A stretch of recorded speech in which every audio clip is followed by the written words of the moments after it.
Hello বন্ধুরা, সুপর্ণার হেসেলে সবাইকে স্বাগত। আজকে আমরা বানাবো আলু, বেগুন, বড়ি, ধনেপাতা দিয়ে পাবদা মাছের পাতলা ঝোল। তো চলো রেসিপিটা বানিয়ে নিই। এর জন্য প্রথমে বাজার থেকে আনা পাবদা মাছগুলোকে ভালো করে পরিষ্কার করে ধুয়ে নিলাম।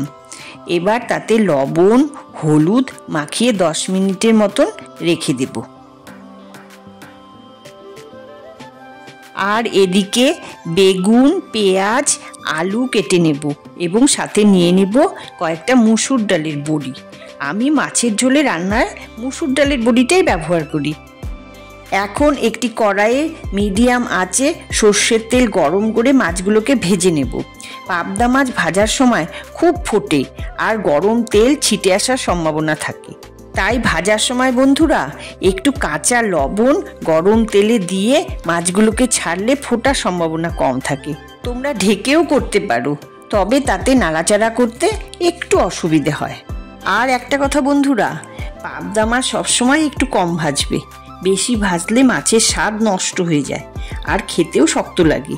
যাই হোক, কথা বলতে বলতে আমরা সব মাছগুলোকেই ভেজে নিয়েছি।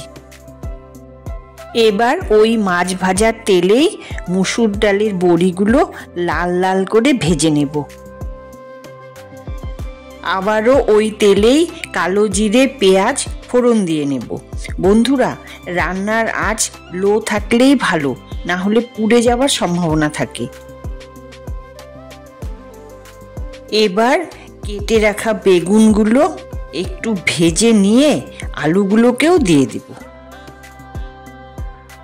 কিছুক্ষণ ভাজার পর কাঁচা লঙ্কা বাটা, জিরের গুঁড়ো, হলুদ, লবণ দিয়ে নাড়াচাড়া করে নেব। যেহেতু গুঁড়ো মশলা দেওয়া হয়েছে তাই যাতে লেগে না যায় সেই জন্য একটু জল দিয়ে ভালো করে কষিয়ে নেব। 2-3 মিনিট কষানোর পর একটু আদা বাটা দিয়ে নাড়িয়ে পরিমাণ মতন জল ঢেলে দেব। যেহেতু মাছের পাতলা ঝোল আমরা বানাচ্ছি তাই একটু জল বেশি দেব। এভাবে 3-4 মিনিট ঢেকে রাখার পর ভেজে রাখা মাছগুলো আর বড়িগুলো দিয়ে দেব। আবারও একটু ঢেকে দিয়ে ঝোলটা ফুটিয়ে নেব। নামানোর আগে ধনেপাতা দিয়ে দিলেই তৈরি হয়ে যাবে সুস্বাদু পাবদা মাছের পাতলা ঝোল। এই ঝোলটি মশলাদার না হলেও গরম গরম ভাতের সঙ্গে ভীষণ ভালো লাগে। আপনারা বাড়িতে বানিয়ে খেয়ে দেখবেন, খুব ভালো লাগবে। তো বন্ধুরা, আজকের রেসিপিটি তোমাদের কেমন লাগলো কমেন্ট করে জানিও। তোমরা সবাই ভালো থেকো। আজকের মতন টাটা।